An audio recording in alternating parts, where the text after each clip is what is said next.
Again, I would not have been able to take that video if we didn't have the West Ashley Greenway, which is a gorgeous linear park. We have to give thanks to the city of Charleston and Charleston Moves and all the people that are making these safe linear parks for us. Lift it up. This has to happen. We have to have safe ways to be able to enjoy our beautiful natural world.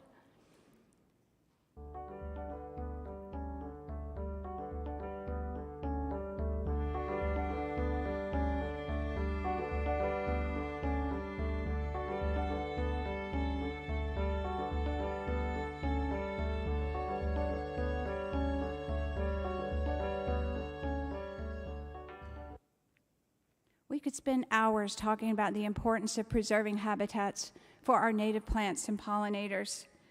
I want to thank you, Sweetgrass Farms, Native Plants to the People, South Carolina Native Plant Society, Circulus, Greenheart, Sierra Club, the Marsh Project, the Charleston Climate Coalition, and others for encouraging the planting of native plant species so that our pollinators can thrive. In the 1890s, Chief Seattle of the Squamish people wrote that humankind has not woven the web of life. We are but a thread within it. Whatever we do to the web of life, we do to ourselves. Biologist E.O. Wilson takes it even further. He says we can't even remain human if the psychic thread to the natural world is broken. And what I know for a fact that was said by Baba Diung, who was a Senegalese engineer, is that in the end, we will conserve only what we love will love only what we understand, and we will understand only what we are taught. I can tell you I would not be standing here with you today had I not grown up in a West Ashley neighborhood where I could go to that very tree and hang out over the marsh. I would not be here with you today. There is so much literature on the health and wellness benefits of nature contact for children and youth. So much is important. I want to just recognize the work of Dr. Louise Chawla, who's devoted her entire career to researching the health and wellness benefits of nature contact for children. One of the things that I wrote about extensively almost 20 years ago was my concern for this overexposure to digital media for our children and youth. And I said, what would happen if they became place blind? Or if they had something that I call noticing deficit disorder. So I wrote a little story that had sort of James Thurber-esque illustrations. And in that story, children grew up to stare blankly at the natural world around them, even to the point that a human-sized lemur escaped their attention. Just walking around, not seeing anything. Fast forward to today's zombification of our brains by cell phones. By the way, that is an AI-generated image. So it's a real thing. I want to lift up the work, the incredibly important work of Dr. Tamra Butler, Executive Director of the Avery Institute for African American History. She was an important thought leader for the Kids Teaching Flood Resilience program, and I invited her to speak to the 5th grade at Mitchell Elementary, specifically to talk about the deep Gullah connection to nature and the salt marsh.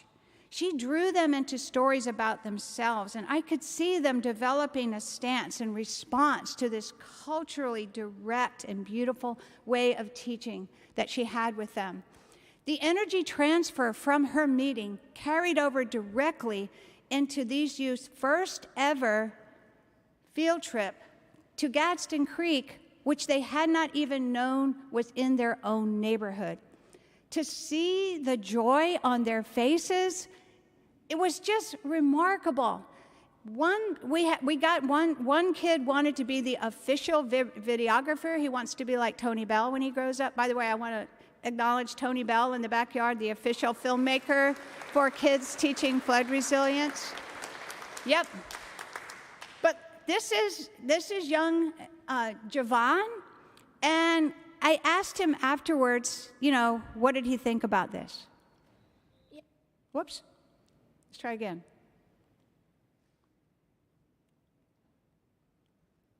Come on. Do it. Yeah, I was the one taking pictures out there. I was the Mr. Photographer. Did you like it? Yeah, no, I didn't like it at all. I loved it. So if you didn't hear him, I was the Mr. Photographer. So I let the kids interview each other afterwards, and he said, "Did you like it?" He said, "No, I didn't like it. I loved it." So it was a bittersweet kind of moment for me because I knew from working in this space that the exact place where they were walking and there was hardly any creek left used to be the center of the largest thriving African-American Gullah community on the peninsula. And yet now they've been forced into public housing that's been allowed to fall into blight. As they say in Cajun, if you go to the Nehemiah Action, if somebody said that, you would hear, what would you hear? You'd hear, "That ain't right." That's what you hear. That's like the call and response. This is not right. All right, so we know that. I have to lift that up. As a member of this church, I have to lift that up. One of my College of Charleston students in that same course made this art in response to this environmental justice situation.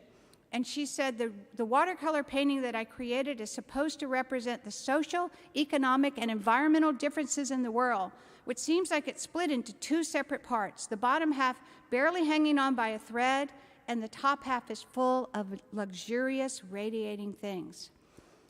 The young artist was speaking to the total lack of personal and social respect being shown for this public housing community. Hit it, Delia. Oh, yes. R-E-S-P-E-C-T, tell me what that means to you. R-E-S-P-E-C-T, tell me what that means to you. R-E-S-P-E-C-T, tell me, tell me,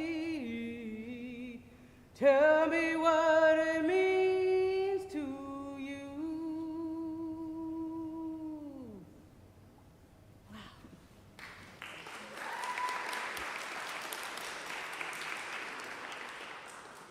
Wow, wow, wow. All right. Oh, we have to. Ready? There you go. All right. No, just him. Y'all can raise your hands, though, if you want to. That was much better. Yeah. All right. In her powerful book, Imagination, a Manifesto, Dr. Ruha Benjamin asks, what if government budgets were moral documents? By doing so, she's asked us to reckon with the idea that every budget line or policy is a choice that reflects a deliberate decision to prioritize certain lives over others. That's a quote from her own writing. As a science teacher, I would compare a morally grounded government budget to an electrical circuit wired in series. Y'all remember this from middle school, right? And the three components of this would be the social, the economic, and the environment, or more simply, people, planet, or prosperity. As you remember in a series circuit, if any component goes out, the whole circuit fails. Okay? Let's back to this. Let's imagine that we were all pushing this button together, but we're not panicking. We're going to ground. We're breathing. We're creating space to do the math. All right, if you have something to write with, I will have you do a little arithmetic here in a minute. All right, in the world of disaster risk reduction, there is this equation, and it says disaster risk equals hazard times vulnerability divided by resilience capacity. It's an incredibly powerful way to get to the root of what causes unnatural disasters to occur. Did y'all hear the difference? Unnatural disasters. We can actually unpack the impact of each of these variables in different scenarios by scoring each of them with a value of 1 to 10. So we're going to start with the hazards, which represents anything that could cause harm. A hazard in this story is the source of the danger. So let's think about some level 10 natural. So, oh, by the way, by definition, a hazard of any kind becomes a disaster when anyone dies. So that crossing at Broad and Meeting was a situation that it was a disaster waiting to happen. Okay, and now the city has responded in a pretty robust way. Okay. I'm about 5 minutes behind myself, so I'm going to try to talk even faster. So, these are natural hazards. We can't do anything about hurricanes, earthquakes, fires, and pandemics. We cannot. But I need to lift this up because the Charleston Climate Coalition people are here, and we all need to join in these fights together. There is nothing natural about putting, quote unquote, a natural gas plant or pipeline in the Ace Basin, full stop. That is what Dominion Electric seeks to do as we speak, and there is information in the back for everybody to join that cause. There's nothing natural about that.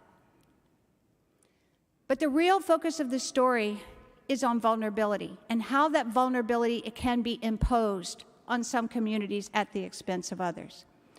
So, scholar in this area, Elon Kelman, says, vulnerability is your susceptibility or proximity to a hazard. According to disaster risk specialist Elon Kelman, vulnerability is the root cause of disasters, and it occurs from long-term processes and decisions that prevent people from improving their situations and from thriving. They end up having conditions of hazardousness to deal with. Here's a drawing that I call these notations, K-N-O, because as you draw, you come to know. And so in the drawing on the left, you've got a salt marsh that's performing the capacity of holding on to the king tide flooding. When you remove that and pave it over, that water's got to go somewhere. It goes straight into the community. And here's a photo that Brian Cooper took from the east side of just such an event. We would call this a level 10 situational vulnerability that didn't have to happen. So now let's do some math. Figure out we're going to say we haven't built our resilience capacity yet, and you can't divide by 0, so we'll give the resilience capacity a 1. So do the math, disaster risk at a level 10 hazard and a level 10 vulnerability, and you get 100. So that's like a worst case scenario.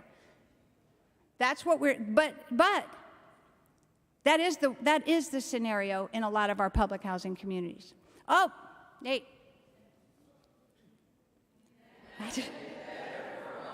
Yes, excellent. We got this down now. All right, in the Kids Teaching Flood Resilience program, there are 3 questions to get to resilience. Here they are. What you gotta know, what you got up here, Francis? What you gotta do with the info. All together, I'm going to do this.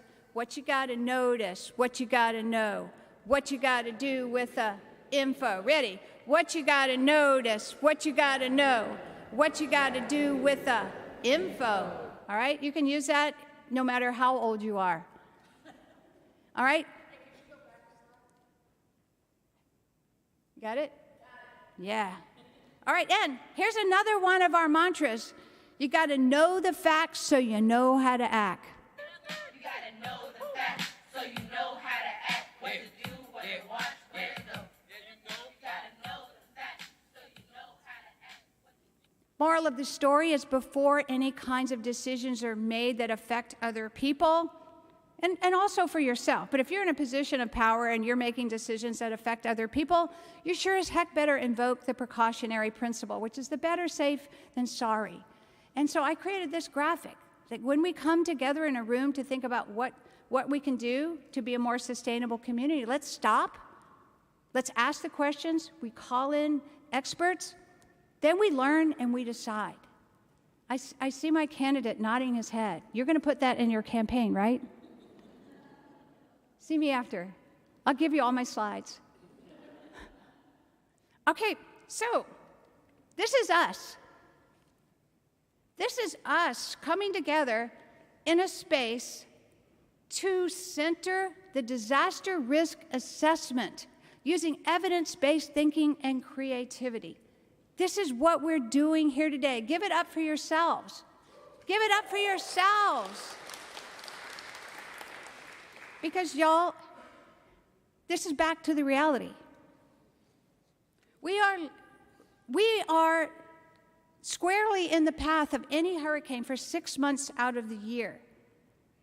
6 months out of the year, I already told you the part about the sea is rising, the city is sinking, da-da-da-da-da. We can't pretend like that's not going to happen. And the experts have done the math. We are not ready. And a lot of people think they're safer than they really are. And as it turns out, the disaster risk reduction messaging is not working. And so the group of experts got together and said, well, why isn't that disaster risk messaging not working? Well, this guy came up with what I think is the answer. What is missing from the hazard risk messaging is the presence of a meaningfully engaging story, which can make the difference between a hazard becoming a disaster or not. In other words, art matters, creativity matters. Our artists serve as pollinators of information. They are able to lean into situations so that you feel the story. And there are none more effective at this than our stories. Now, our poet laureate of Charleston was going to, a former poet laureate, Marcus Amaker, was going to join us today, but he's actually writing an opera. So he gave me permission to create a mashup with his poetry and video. So this is a work of video poetry with Marcus Amaker's voice and music.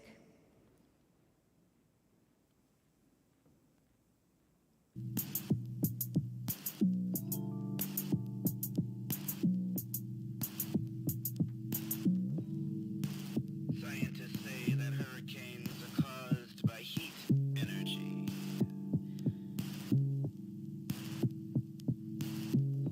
Tropical storms of warm water that swarm to form natural disasters. For more than 150 years, the coast of Africa has composed songlines of spinning melodies. Mother Earth is a rock star.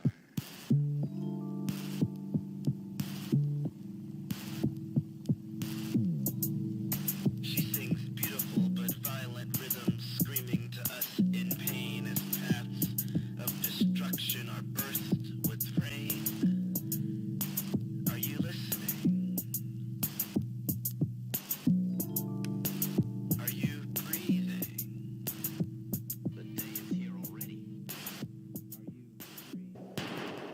I am an empath, and my path led me to Charleston, where you can't move on up to the east side because sometimes the east side is underwater, where rising tides remind us that everything can die, your car, your phone, the spirit of a people ripped from their home. Are you listening?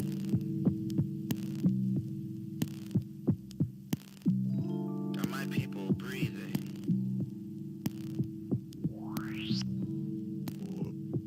Are you listening?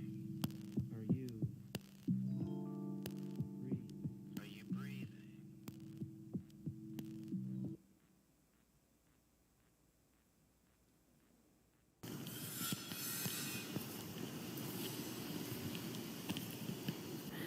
When we talk about the weather, let's not be afraid to speak the truth about our flooded emotions.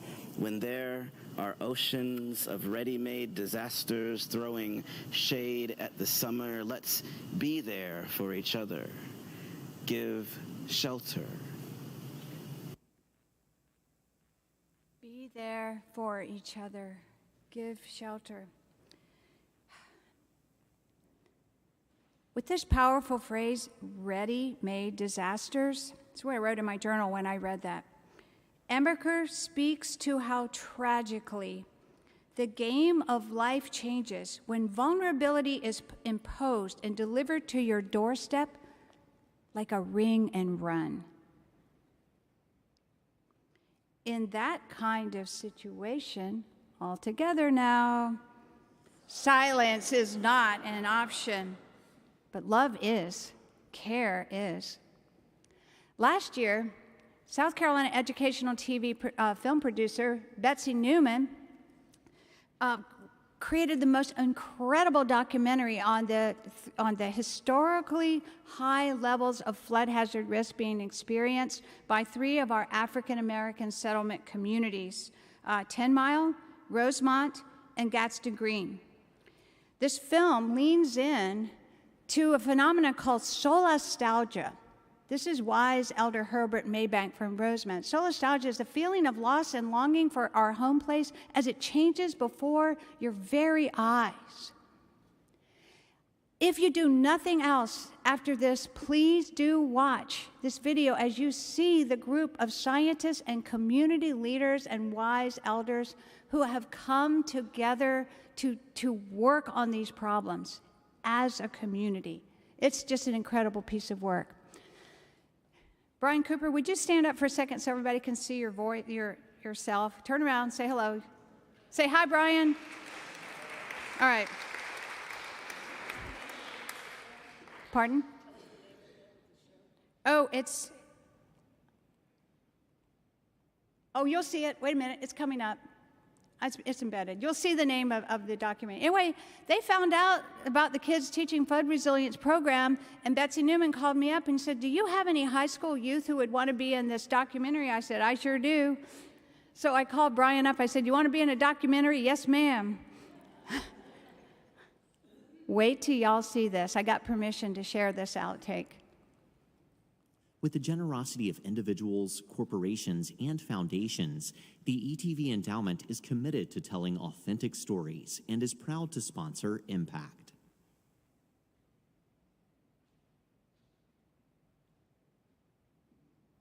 At the Gadsden Creek area, local students are involved in the effort to protect the marsh and their community. I was born and raised in Charleston, downtown Charleston. I went to Burke High School, which is what inspired my interest into this entire project. I learned that Charleston had many different tidal creeks stretching all around the peninsula, like tons. Mayor Cogswell took a walk of Gadsden Creek with scientists, engineers, and residents of the community to hear them out and listen to their concerns. The mayor knows, and I know personally myself, that Gadsden Creek can store up to 10 times the amount of stormwater than any of the developers' planned stormwater management systems. You don't have to be science literate. You don't have to be a scientist. You don't have to be a Congress member. You don't have to be any of that. All you have to do is care enough to be informed. Post about it, get the word out to more people who may not. That's all you have to do to ensure that we may have a fighting chance to help save this community. Give it up.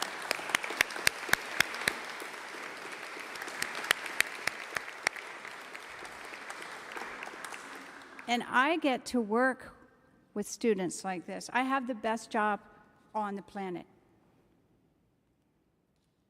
All right, so we couldn't possibly be thriving, vibrant, economically sustainable communities if we didn't bet on our small businesses and our creative entrepreneurs too.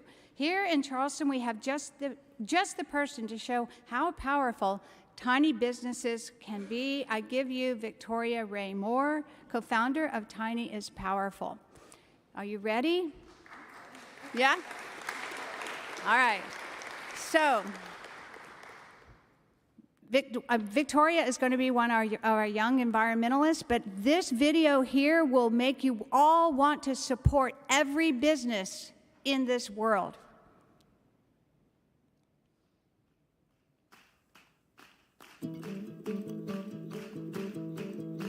Bet on your tiny, tiny castle.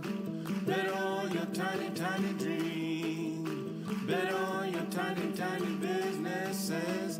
Bet on, bet on, bet on, bet on you. Bet on, bet on, bet on, bet on you. Why you bet on strangers? Strangers pass on through.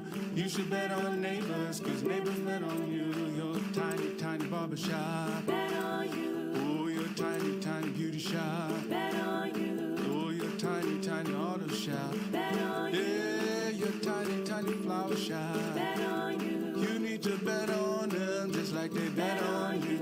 You need to bet on community owned is not just to be a regular financial institution that the bank, but also being real active in the community as a leader. Bet on your tiny, tiny dream. Bet on your tiny, tiny businesses. Bet on, bet on, bet on, bet on. fixing them. These one there. I like this. Why you bet on strangers? Strangers pass on through. You should bet on neighbors, cause neighbors bet on you. Your tiny, tiny barbershop. Bet on you. Oh, your tiny, tiny beauty shop. Bet on you. Oh, your tiny, tiny auto shop. Main focus. My shop is right down the street, 1100 King Street. And I've been there for 20 years, but I've been cutting hair for 28 years. Got my OJT, I train barbers and everything. And it's been paying off all of these years, you know, so just thanks God, continue to grow more and more and being successful in life. On your life, child. They bet the house on your house, child. You need to bet on them just like they. Oh, you need to bet on them just like they. To work with the community, to work with us small businesses, and support us as we support by employing people and paying our taxes and doing those things. Bet on your tiny, tiny castle. Bet on your tiny. But Mosquito Beach it's family. That's what it's about, and we need to get that back. Bet on, bet on, bet on, bet on you. Bet on, bet on, bet on, bet on you. It started as a result of me living in North Charleston and learning about the food desert situation and getting tired of waiting for other people to do something about it. Bet on you. Oh, your tiny, tiny auto shop. Bet on you. Yeah, your tiny businesses whenever I can because it's all about the patron. The staff are contributing to the character of the business. They bet the sweat on your sweat, child. Bet on you. They bet their heart on your heart now. Bet on you. They bet their life on your life, child. Bet on you. They bet their house on your house, child. Bet on you. Bet on your tiny, tiny castle. Bet on your tiny, tiny dream. Bet on your tiny, tiny businesses. Bet on, bet on, bet on, bet on you. Bet on, bet on, bet on, bet on you. Why you bet on strangers? Strangers pass on through. You should bet on neighbors, cause neighbors bet on you. Your tiny, tiny barbershop. Bet on you. Oh, your tiny, tiny beauty shop. Bet on you. Oh, your tiny, tiny auto shop. Bet on you. Yeah, your tiny, tiny flower shop. Isn't that gorgeous? Curtis Lampkin. Yeah, music by Curtis Lampkin. You should bet on neighbors because neighbors bet on you. Hold that thought. Amazing. All right. The late, great Ursula K. McGuinn has written, if we are to invent our lives, make them up, we need guides. Without them, then our lives get made up by other people. Delia, can I have a drum roll? Drum? Put me on the spot here.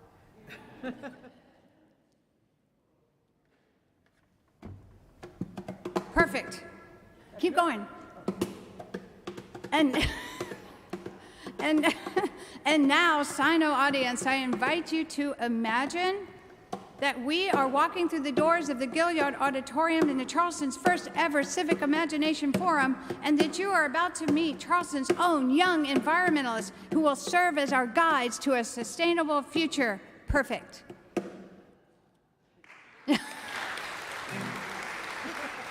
Oh yeah, okay.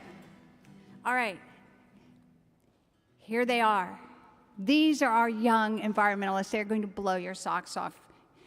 And if you don't have socks, your shoes will come off. The theme of this comes from Maya Angelou: when you know better, you do better. Today, our young environmentalists are going to team up in a lightning round that gives each team a fixed time, up to 4.5 minutes, they don't have to use it all, to generate what-if visions in response to the following question.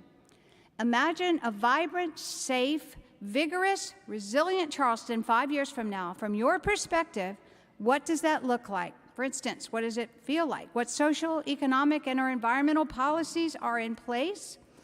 And you get to make it your own. So I've no instructions. You're going to see in all kinds of different formats. So the inspiration, I want to acknowledge that the inspiration for this question comes from this book by Rob Hopkins. He is a pioneer in sustainability and community-driven change in the UK, an author of the landmark text From What Is to What If, Unleashing the Power of the Imagination to Create the Future We Want. You'll see it as recommended reading on your program. And now, without further ado, I bring to the stage Victoria Ray Moore, co-founder of Tiny is Powerful, and her teammate Belen Olasoff, creative and co-director of the Charleston Climate Coalition.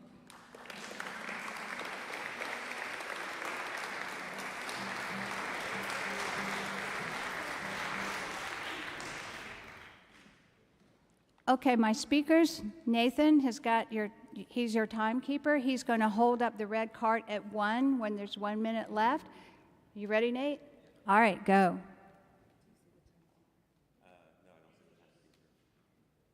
Lovely to be here at the Gilliard. Victoria, can you hear me now? I don't know if these are working. Oh, wait, now? Okay, there we go. There's a button. Oh, no, I'm not going to. So my understanding is that today we are sort of co-imagining different futures, saying what if, and spinning out those scenarios together. Yes. And I will start off with a what if. What if in Charleston 5 years from now, we had a cultural movement that was a sort of resuscitation of the 60s counterculture in terms of a sense of vitality and interweaving of culture and politics, and a sea change that we can ride as change makers, so it doesn't feel as much in the margins, making people care, but something that happens more naturally, more lively. And are we suggesting that in 5 years from now, that cultural movement already exists and has some form of momentum? Yeah, it has arrived. It is here. It is a living movement in 5 years, interconnecting culture. And when we talk about culture, we're talking about the environment. Valuing the environment, sense of place. Art and music would obviously be central to anything that feels really alive and fluid. What would the interconnectivity of the arts and the environment look like in 5 years? What can we imagine for that? Well, we can imagine a lot of events happen. They're great events, wonderful events, but sort of not connected to any movement because it can feel like an effortful thing, I guess, to be integrating politics or something very serious into something that's supposed to be relaxation or blowing off steam or something purely entertainment. Leisure. Leisure, right. But what if that barrier were breaking down? What if it were more natural for calls to action to happen at everyday concerts instead of it having to be a specific nonprofit event? I see. And what if the arts were more integrated in with the environment? So we look at this place as magnificent as the Gilliard, and we could question whether or not it's considered public. But what would it look like for more of it to actually be involved in public spaces? Do we have enough minutes? Might I read an invitation to a place that I believe is considered public because it's part of an academic institution? May I share? Please. Okay. Tiny is Powerful is a collective first, interracial and intergenerational by design. We're also a tiny fiscally sponsored organization established in 2020, working in and with community. We're attempting to proclaim, for us, collaboration means shared ownership consequences of shared ownership, and reciprocity and autonomy. Okay, so at the Avery Research Center, from now through May 16th, we're attempting an Art in with Community Lab as a creative third space. A place for belonging and becoming outside of home, school, or work, but we are in action there. The anchoring visuals of the Art in with Community Lab are a tale It's a tale of Charleston, a tale for reparations. There's a journal following its development that's public at youcomein2.org. Okay, and then I'm going to read a small excerpt, and I'm going to read it really fast because we only have a minute, and I want to Belvin. Okay, this tale is a piece of common art. It is a common dream. What would art be without its share of dream?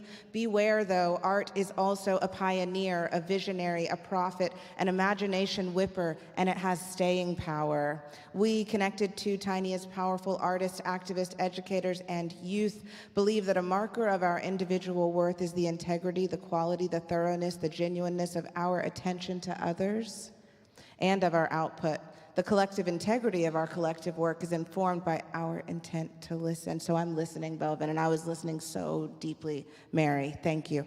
As for making place, isn't it the purpose of art and culture to build safe, common grounds, prosperous for being equitable, smart, and sustainable, accessible to all? Okay, so there's an imagining.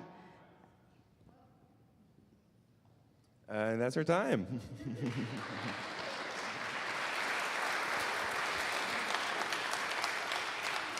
Thank you. Oh my gosh. You can just leave the mics up there. Oh my gosh, this is okay.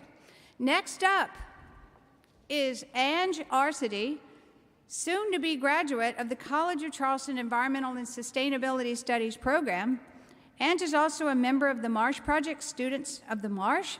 And Ange is joined by Anna Long, organizing director of the Charleston Climate Coalition. Together, these young environmentalists are going to lift up their vision for radical hospitality and the importance of connecting to the land. Let's give it up for Anna and Ange.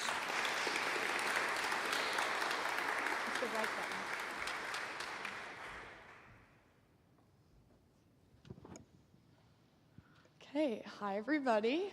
Thanks so much for that introduction, Mary.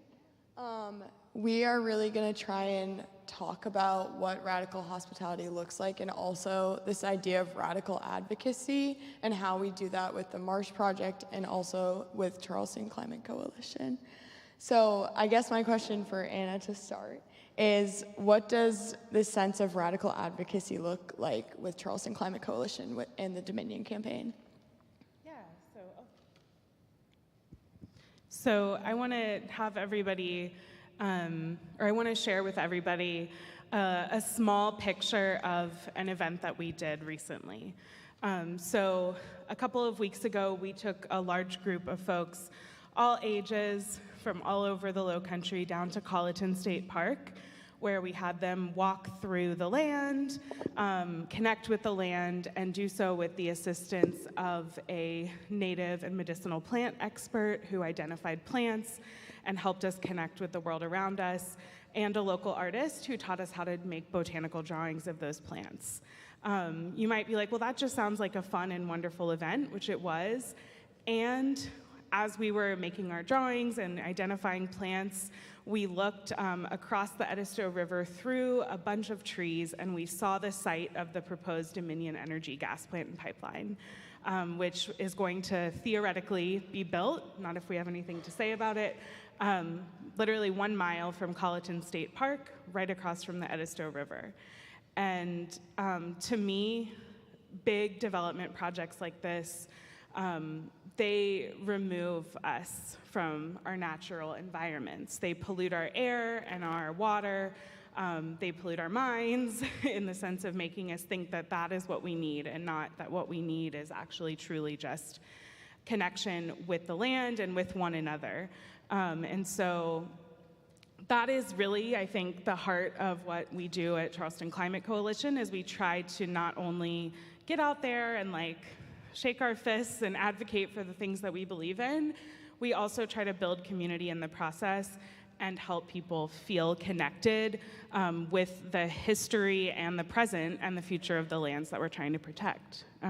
So you want to talk a little bit about what you do with Students of the Marsh? Yeah, let me see if these slides work. Okay, great. So like Mary said, I'm a part of Students of the Marsh and the Marsh Project, and our current initiatives and projects are focused on the Just Ecological Corridor. If you don't know, that is working to connect neighborhoods and communities through Gadsden, Newmarket, and Halsey Creek. More of the science background, but an ecological corridor are these smaller strips of land that are home to maintaining biodiversity for those small species that make such a big impact on higher trophic levels like migratory birds. And it's really important to maintain these fragmented areas, especially in urban spaces like Charleston that are dealing with development, which we'll get into soon enough. But our initiatives and our purpose really fell into place with this concept of intergenerational work, and our founders founded the Marsh Project with hopes of making a cleaner environment for their children. And I think having that intergenerational aspect of, leaving it better for the future generation is crucial and something that we carry with us through our work, and it allows for just a lot more intentionality and purpose behind it. We have people of all ages coming to our events and finding out about us, and I think there's something really powerful when you can bridge the gap between all different majors or all different career paths and industries, and have it be like this wide open space for people to really contribute to their neighborhoods through gardening and native plantings, and also litter sweeps and restoration within our tidal creeks. So I think that is it for our time.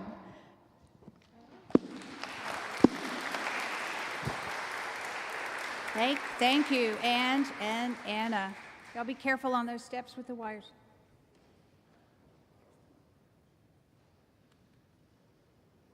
Watch me trip over it. All right.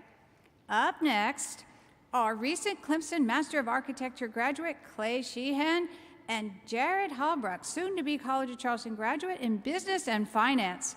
They are going to lean into the question, like, what does truly sustainable development and investment look like, and how can we design disaster-resistant communities?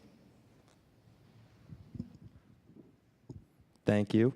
I just want to start off with talking about just what we're here for. So Clay and I's background intersects within the concept of sustainability as a whole, given that we're not actually in the STEM field and we get to see all of the operations outside of this. And so we just really wanted to target specifically on the understanding of why we need incentives to protect things like our local marshes. So Clay, I'm going to ask you a question. So what do you believe sustainable development is? Well, for one thing, I think to be resilient, we're going to have to be sustainable, because we can't adapt to the changes that are coming if it's a moving target. And I think that we need to leave space for the environment. Yeah. It's so important to us as people, and we need it. Yeah, absolutely. And so how do you think that's important for us as individuals, as you were just saying? So how will that affect future generations in terms of implementing initiatives for sustainable development? So the implications of anything we build here, hopefully will be for a long time, for hundreds of years. So we do need to think very carefully about how we exploit the resources of the land and our wetlands in particular. Absolutely. So breaking off of that, I just wanted to mark the importance of what Clay said and understanding that sustainable development is maintaining what we already have without affecting future generations, and understanding what it is that we're investing towards and how that's going to look like within the future. So here in Charleston, we see specifically that we incentivize our hospitality and tourism sector as one of the most important economic indicators within the city. And specifically, we see that there's different developers coming from different places within the United States, looking at this city and understanding, wow, this is a place that we want to be. We know that there's great returns on our investments over here, and there's also a lot of accessibility to new markets. However, we forget to understand that we build on marshes. We do not build on land. And so understanding that already changes what was a sustainable investment to unsustainable, because we have the understanding that the infrastructure we build on will keep moving continuously, and what we do add to it will have effects to all of the biodiversity throughout the city. So what I really want to highlight is that we need to incentivize different portions of our investments towards sustainability and understanding, okay, how can we implement these initiatives? So going back to what we were just talking about with implementing different housing, it's going to be more than just understanding, all right, we're going to implement this housing because we know that more students downtown need this and are looking for different options outside of what we already have. Well, specifically though, it's more important to understand why we're doing that and the things that are going to be affecting that afterwards. So like right now, even like there's developments such as the Sky Garden apartments, as you might have seen on the news, that was currently built unsustainably and with cheap materials and on a vulnerable area. And so because of that, we now see, okay, there's an uncertainty for the future of this building. What was looked at as a multi-million-dollar investment that was gonna incentivize more options for students end up being something that we potentially might not be able to use in the future. And in reality brought us no investment. So doing our due diligence and understanding that we need these risk assessments in terms of our developments are gonna be the most important thing for the city and for maintaining the southern charm that we do have. Yeah, I think you're absolutely right on pretty much all of that. I do also think we need to consider civic investment and how we integrate our underserved communities in all of these things.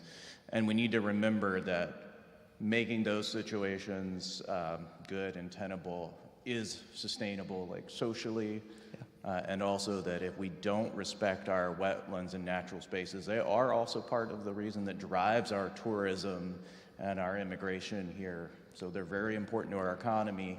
Yeah, and that's the other thing too. Oh, sorry, never mind. Time.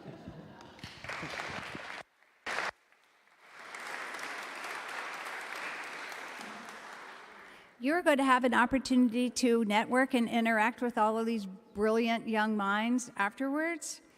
Okay, so up next is Bonnie Ertel. Bonnie is a marine biologist and doctoral student studying the impacts of marine microplastic pollution at the USC Arnold School of Public Health and the Noah Hollings Marine Research Lab.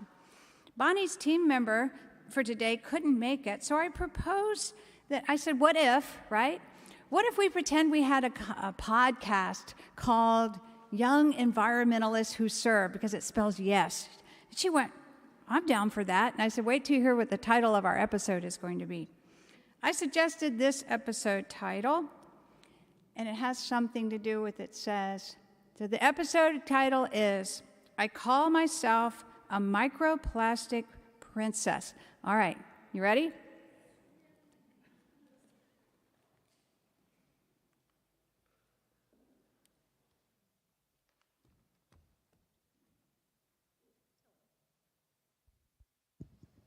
Tess, we haven't practiced this. Hello. Here, you want to do the clicker? To the right. All right. Bonnie, we're doing a podcast, so you wouldn't see our faces or anything like that, right? So, I first met you at a litter creek at one of our local tidal creeks. It was the South Carolina Aquarium Litter Sweep with data collection outreach. That day, I also met one of your Citadel research colleagues, Dana Norton. I learned that you called yourself the Microplastic Princesses. What's the story there? It would bring me great joy to tell you. So this started for me 10 years ago when I got on a ship as an undergraduate student at the University of North Carolina, Chapel Hill, and I sailed throughout the Great Pacific Garbage Patch, which you may be familiar as an area within the Pacific Ocean that has high amounts of plastic. However, you can see from this picture, you don't see the plastic. The issue is much deeper. It's in microplastics. So these are small particles. Actually, I'm going to go back. So the microplastics are small particles that are in the ocean that are floating on the surface, and they're found even into the great depths of our ocean. They're what we say ubiquitous. They are found everywhere. And this was really influential for me to sail through this and scoop up water from the Great Pacific Garbage Patch and see these small little particles almost as much as I'm seeing the plankton that fish are eating. So as an undergraduate, this really sparked an idea and a concern for me. I learned that this was something that was an issue that needed to be dealt with. So, and then what happened in your story? I mean, you're a doctoral student now. How'd you get there? Well, it's kind of one thing led to another. As a scientist, I like to ask questions about the world around me. Ever since I was little, I've always asked questions. And this really spurred to me, well, what are the impacts of microplastics? And we've learned that they can impact the environment, humans, and even our animals. And that's problematic because they can cause issues with health of our growing and developing. And so animals, humans, and our environment are at risk from these.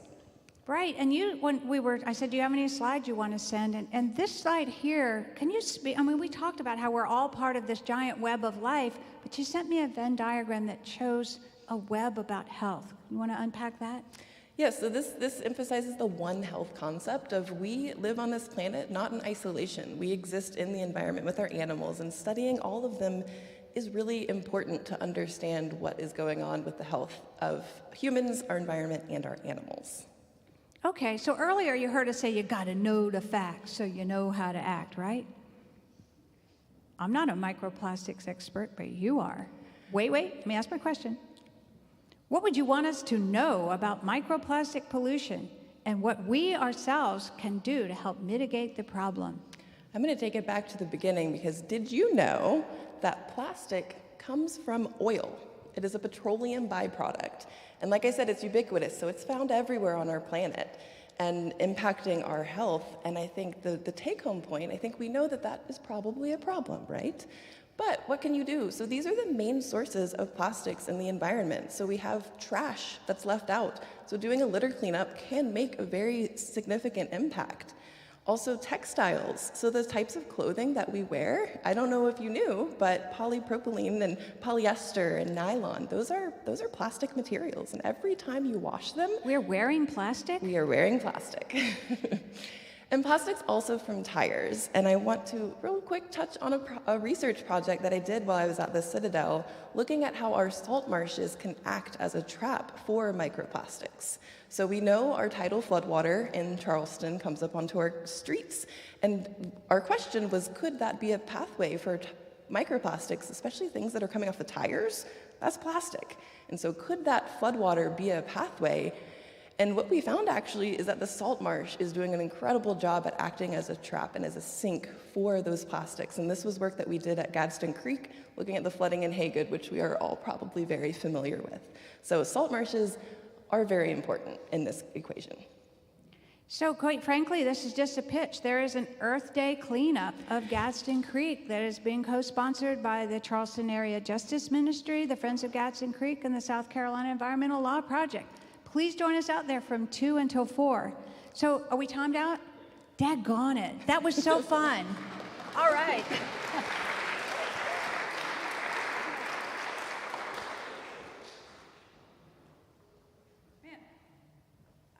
I think I could geek out on microplastics for about 3 more hours, right? All right. Now, up next, we will lift up. Oh, let me have it one more time. We will lift up a hyper-local, neighborhood-level civic imagination project on the west side of Charleston, an area that presents all kinds of opportunities for social innovation. Let's welcome College of Charleston graduate student in environmental studies, Jackie Winston, and Sarah Spangler, president of the West Side Neighborhood Association, as they ask, what if West Side could work with the environment to maximize resilience and improve the quality of life for all residents? Is this working? Okay, good. Welcome to West Side Neighborhood. Jackie, why don't you kick it off with how you believe we could work best with the environment? Well, I imagine West Side having an eco park that incorporates Gadsden Creek and Brittlebank Park. This would start with the idea that an ecological park is a green space that incorporates conservation, sustainability, and increasing native plant and animal biodiversity. A great local example is the new Dale Morris Ecological Park in Johns Island. It was created to It was created to capture, store, and slowly release floodwater by rerouting a small creek into engineered wetlands. And this works because the EPA states that 1 acre of wetland can store 1 million gallons of water. And luckily for Westside, we already have 4 acres of natural wetlands that could be incorporated into a green space to continue storing that floodwater. And here at a neighborhood level, we are implementing a resident-led tree planting program with the goal of increasing our urban canopy from 19% to the U.S. Forestry recommended 43%. In addition, we have identified multiple locations for pocket parks, which not only increase community cohesion, but also improve both mental and physical health outcomes for residents. Now, Jackie, how can we create connectivity among all of these green spaces? Well, I imagine all of these parks having bike lanes and pedestrian paths that start in the parks and go out into the neighborhoods around them. I also imagine the inclusion of a low country transit bike rental station, since there's not one there currently, as well as a public dock along the Ashley River and a boardwalk across Gadsden Creek, both of which would increase public access to water. In fact, this spot could become a popular location for kayaking and fishing. And these parks would not just be inclusive recreational spaces, they would also boost ecotourism. Amazing. And at a neighborhood level, we have been working with the City of Charleston, local advocacy groups, as well as collecting our own volunteer-led pedestrian activity data to create the West Side Safety Action Plan at a hyper-local level. It is no longer a pipe dream for a West Side resident to start their morning fishing at Brittle Bank Park, continue on to your local pocket park for an herb garden tending, continue to Mitchell Elementary School for a pickup game of basketball, and end your morning at the newly proposed Carolina and King Street Park under shaded trees enjoying breakfast. Now, the big question in the room, now that we've talked about resiliency and connectivity, why does Westside always feel like it's underwater? Well, a more recent variable is, of course, sea level rise, but historically, Westside was home to over 100 acres of wetlands that would buffer storms and store tidal floodwater. If Gadsden Creek was revitalized to its natural shape, that would help it increase its ability to store high tide water, which would in turn reduce sunny day flooding. Also, on a broader scale, looking at all of Westside, any future development needs to prioritize green infrastructure like you see here on the slide. It should also prioritize permeable surfaces to allow stormwater runoff a direct route back to the groundwater table. Go ahead. Now, as an individual resident, I live on a 0.0 acre lot that is 90% impervious and therefore has around 2,000 gallons of runoff water per storm. In doing some research, I found that by implementing a rain garden, rain barrels, and just making our one-car driveway permeable surface, we can reduce our personal runoff by 50% at my home. This is not only for the West Side community. These individual actions together will create a large change, and this is not a concept, this is happening in West Side. We are seeing success, and I want this to be a blueprint for the other Peninsula neighborhoods and beyond.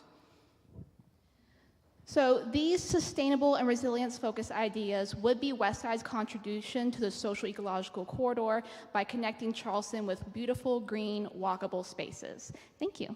Thank you.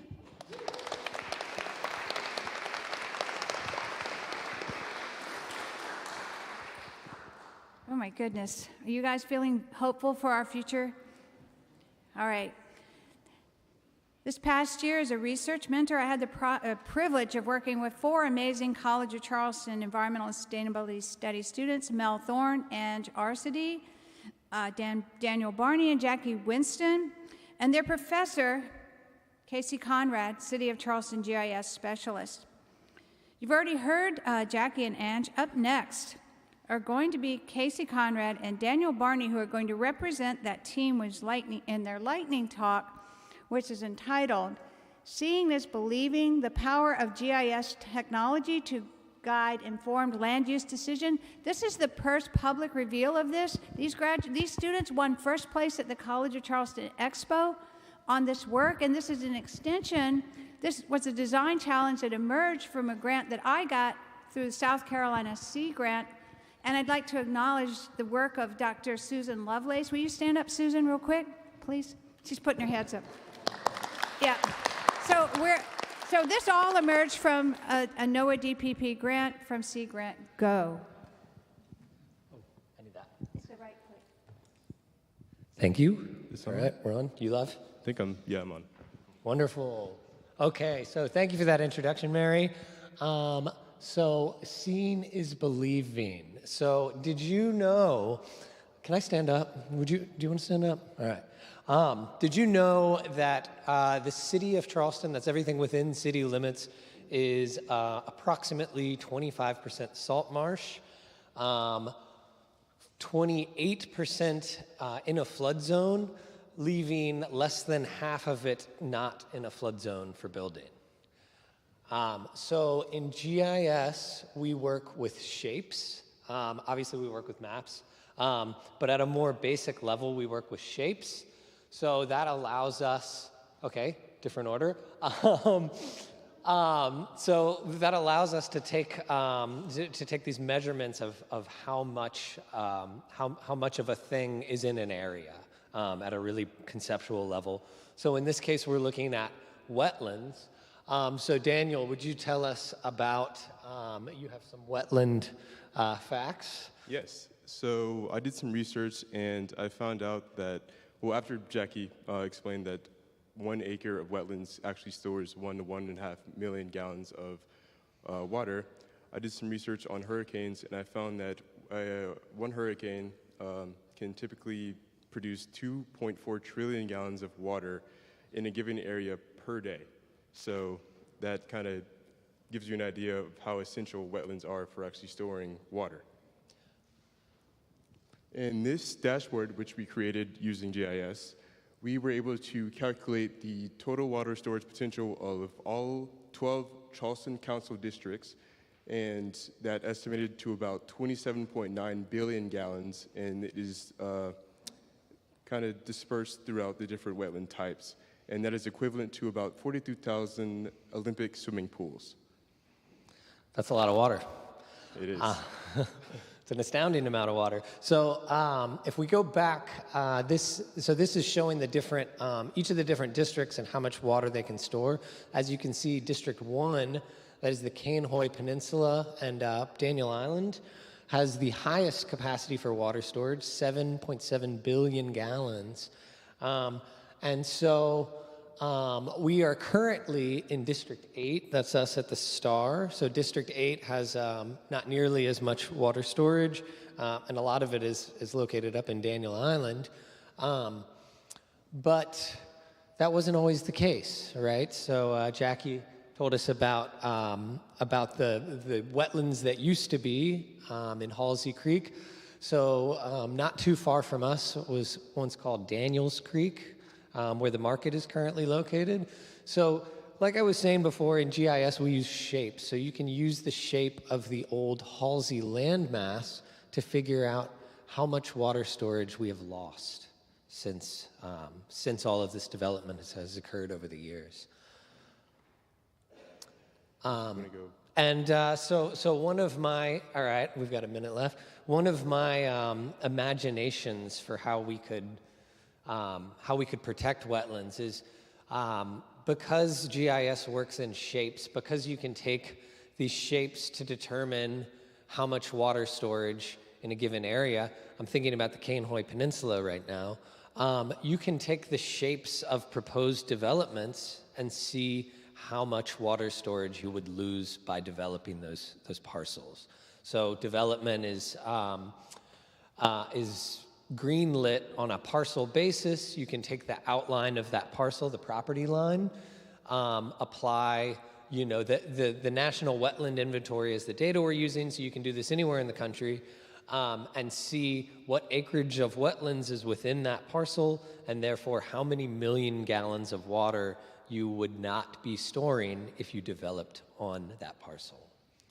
And one other thing, if you did not know, the Kainhoy Peninsula is planning to develop around 9,000 acres, 200 of those acres being wetlands, within that peninsula, and without the actual restoration, conservation, and protection of these wetlands, we will lose the natural infrastructure that those wetlands provide, and allow us to actually thrive and grow in the Charleston area.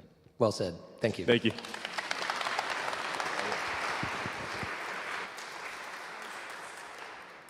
You guys, I think we're just at the tip of the iceberg of what the applications for this tool could be. I want you to imagine that our city council representatives are going to be calling these students to ask the questions like, is this development going to cause us to lose floodwater capacity? Let's hope that happens. All right. I know we're just a tiny bit over. Last but not least, you're about to meet young environmentalists, Brian Cooper and Matthew Smith, who have been serving as Kids Teaching Flood Resilience ambassadors since they were just 14. They're now, are y'all 17 now? 16 and 17 respectively. You just heard Brian speak his truth on the SCV TV documentary. Brian developed his journalism and reporting skills by working with master storyteller Charleston's own Herb Frazier, a Kids Teaching Flood Resilience thought leader at Burke High School. Matthew worked as a swim and water safety instructor for the Kids Teaching Flood Resilience program, along with his mother, you see her there, Nicole Ashby, founder of Gullah Swim Academy, dedicated to reducing the disproportionately high drowning deaths among Black children and youth, traced directly to Jim Crow. If Nicole were here, I would ask her to stand up. If you would and have any money left over, please donate to Gullah Swim Academy as well. They always need your help, so that's a plug for that. And now, as I talked with Brian and Chris, I said, hey, how do you guys want to do this? And they said, we want to do a podcast interview too. I said, okay, well, what question do you want to ask? And they said, well, they start out, well, there's just not enough stuff for us to do, you know, after dark. I mean, they shut off King Street. We're upstanding citizens. What is there for us to do? So here's their question. What if there were safe, Jimmy Bailey, would you please meet with these young men afterwards? If y'all haven't met Jimmy Bailey, he's your man. All right? What if there were safe, healthy activities for teens like us to do in Charleston in the evenings and opportunities for us to become social entrepreneurs?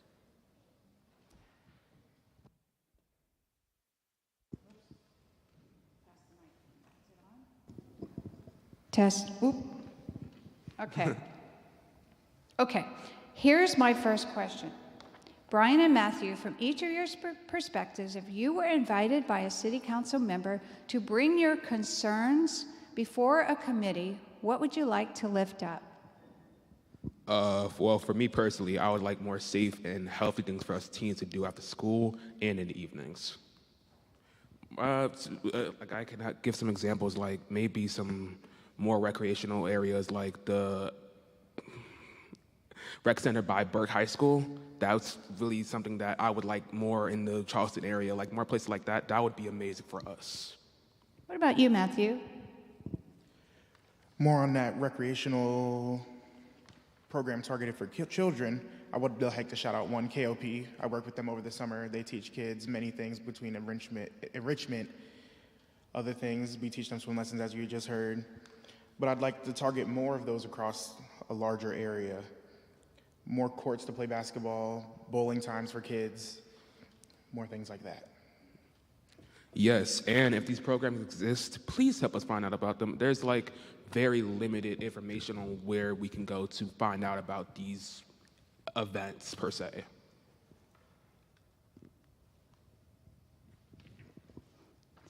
So, did y'all see the recent article in the Post and Courier? Did you know that youth spend nearly 80% of their waking hours outside of the school day? That's a whole lot of time to learn and do new things.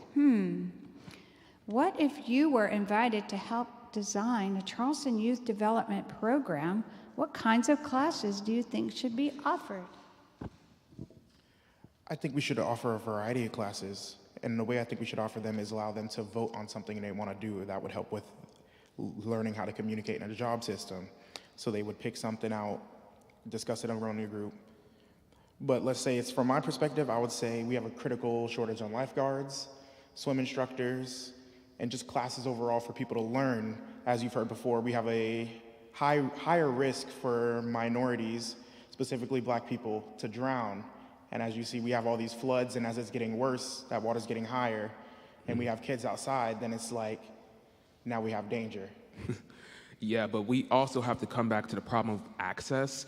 No class or training opportunity is good to any of us if we don't know anything about them. So to offer these, we need more people to speak out, social media, because we're all on our phones. And nowadays, pretty much all kids are on their phones. Social media would be a perfect place to target, kids like us for those events. So Matthew, where do you think these classes should be held? Most times you would see them held downtown, North Charleston, but I want to see them spread across, even into the cross region, so West Ashley, Hanahan, online options if you cannot make it to courses like this. Just many options that you can't say you couldn't make it. Yeah. And also, we need to fund our public libraries, just as an idea. If we funded our public libraries to serve as a hub for an online youth development program and let the options to participate include options to attend in real time or record it so you can also attend at your own pace if you're not free when the course is offered, because not everybody has the time to. Honestly, we have our own busy schedules, busy lives and everything, so opportunities, options for us.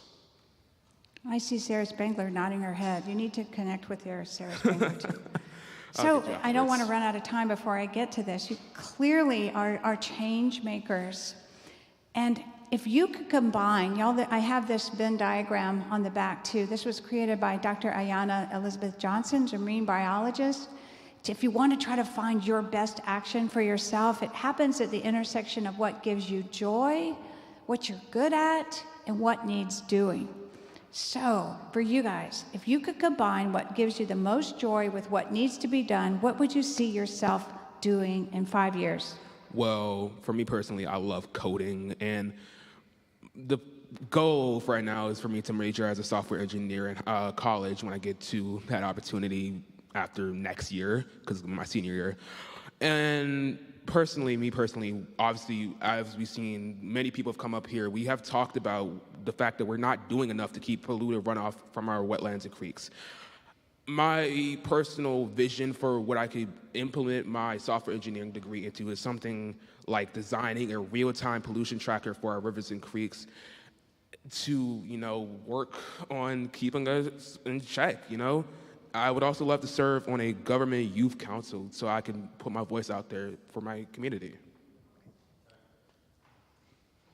We're going to let Matthew finish what he wants to do, and then we'll... There's many things I would like to do. One, I have been working on becoming a stagehand, so shout out to our stagehand up there. I'm also a musician and a lifeguard. I'd be leaning more towards the lifeguard, teaching those swim lessons, because it's much more needed than musicians. But I do produce music as well. We had a song that we were gonna play, but I just didn't get it to her in enough time. But there are many things that I like to do. I like photography.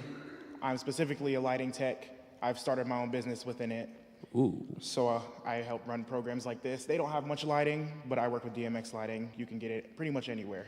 Nice, nice. All right, you heard it here, folks. Give it up for Brian and Matthew. Thank you, thank you.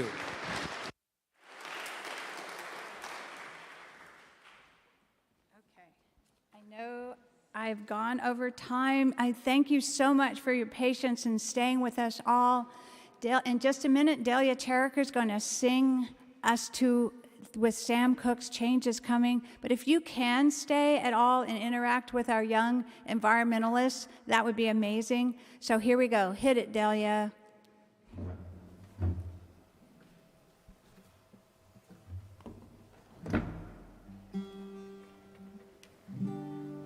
I was born by the river in a little town, just like that river.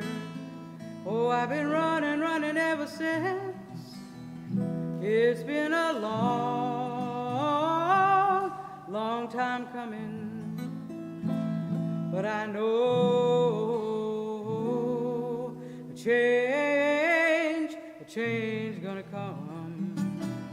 Oh, yes, it will. You know, it's been too hard living. Oh, but I'm afraid to die. I don't know what's up here And I know I have to go up on the sky. Oh, but it's been a long, long time coming, child, but I know change gonna come. Oh, yes, it will. Now I go to the movie when I go downtown. Yes, somebody keep telling me, child, don't you hang around, don't you hang around. Oh, it's been a long time coming. Oh, but I know, yes, I know a change gonna come. Then I go to my brother. I say, brother, brother, won't you help me? Won't you help me, please? Oh, please help me. Oh, but he just winds up knocking me down. Oh, knocking me down. Oh, and I get down, down, down. I get down on my knees. I get down on my knees. You know, it's been times, there have been times I thought I could not last for long. Oh, but I think I know I'm able to carry on. But it's been a long time coming, and I know a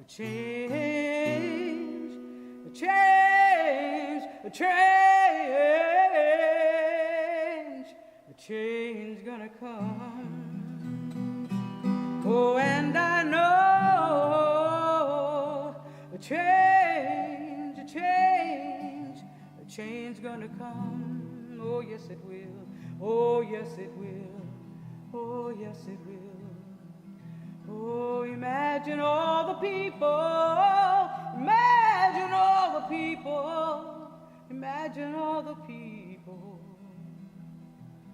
Imagine all the people. Oh, yes it will. Oh, yes it will. Delia Chariker.